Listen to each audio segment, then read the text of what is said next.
ऊधो तुम हो अति बड़भागी। यह कविता सूरदास की है। ये उस समय से संबंधित है जब भगवान कृष्ण गोपियों को छोड़ करके मथुरा चले जाते हैं, क्योंकि उन्होंने वादा किया था कि मैं कुछ ही दिन में वापस आ जाऊंगा, लेकिन वो वापस नहीं आते हैं। तो संदेश भेजते हैं, उनको लगता है गोपियाँ परेशान होगी, तो अपने परम मित्र और ब्रह्मज्ञानी उद्धव के द्वारा संदेश भेजते हैं। उद्धव आते हैं, गोपियों से बातें करते हैं। उसी बात की श्रृंखला में यह पद दिया गया है कि गोपियाँ उद्धव की बात का जवाब देती हैं। उद्धव तुम हो अति बड़भागी। उद्धव आप बहुत ही भाग्यमान हैं, आपका भाग्य बहुत बड़ा हुआ है। बड़भागी माने बहुत ही भाग्यमान है। कैसे? अपरस रहत स्नेह तगाते नाहिन मन अनुरागी। क्योंकि आप अपरस हैं। अपरस माने अछूते, अपरस का अर्थ होता है अछूता। अपरस रहत अछूते रहते हैं। स्नेह माने प्रेम, तगा माने बंधन। प्रेम के बंधन से आप अछूते हैं। और नाहिन मन अनुरागी, नाहिन ना ही आपके मन में, अनुरागी माने प्रेम, किसी के प्रति किसी प्रकार का प्रेम है। आपके मन में किसी के प्रति किसी प्रकार का प्रेम भी नहीं है। और गोपियाँ क्या कहती हैं?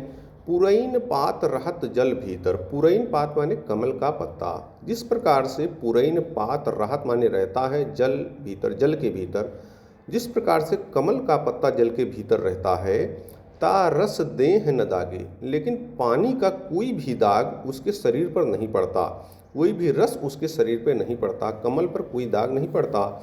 उसी प्रकार आप हैं। भगवान कृष्ण के साथ आप रहते हैं, लेकिन प्रेम का एक छोटा भी कण, प्रेम का एक छोटा भाग भी आपके अंदर नहीं है। और आप कैसे हैं?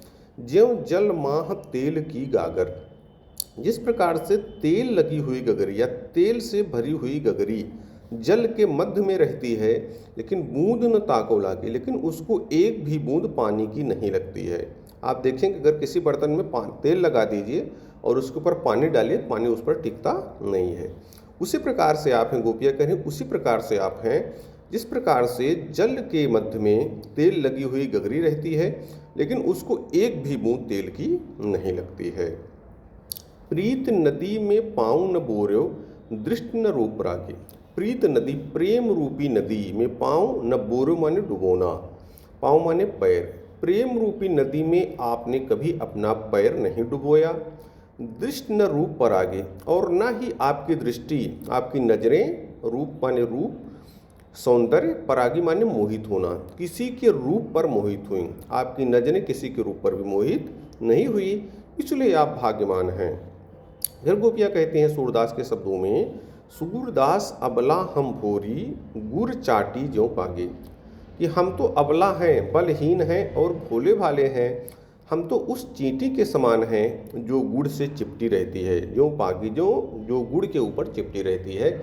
वास्तव में इस पद में गोपियाँ व्यंग कर रही उद्धव के ऊपर। वो करें, उद्धव आप प्रेम से सने हुए भगवान कृष्ण के साथ रहते हैं, जिनके मन में अपार स्नेह है।